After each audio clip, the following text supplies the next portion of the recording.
ಪ್ರಯಾಣಿಕರೇ ದಯವಿಟ್ಟು ಗಮನಿಸಿ, ಗಾಡಿ ಸಂಖ್ಯೆ 127777 ಹುಬ್ಳಿ ಕೊಚ್ಚುವೇಲಿ ಎಕ್ಸ್ಪ್ರೆಸ್ ಮಾರ್ಗವಾಗಿ ಹೋಗುವ ಸೇಲಂ ಎರ್ನಾಕುಲಂ ಟೌನ್ 1ನೇ ಪ್ಲಾಟ್ಫಾರ್ಮ್ಗೆ ಸ್ವಲ್ಪ ಸಮಯದಲ್ಲಿ ಬಂದು ಸೇರಲಿದೆ।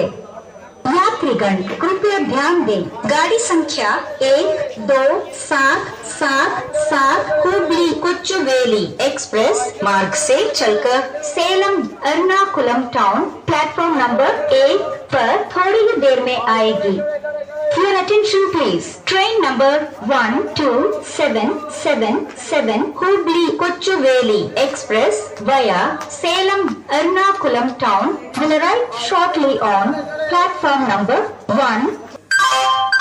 ಪ್ರಯಾಣಿಕರೇ ದಯವಿಟ್ಟು ಗಮನಿಸಿ, ಗಾಡಿ ಸಂಖ್ಯೆ 127777 ಹುಬ್ಳಿ ಕೊಚ್ಚುವೇಲಿ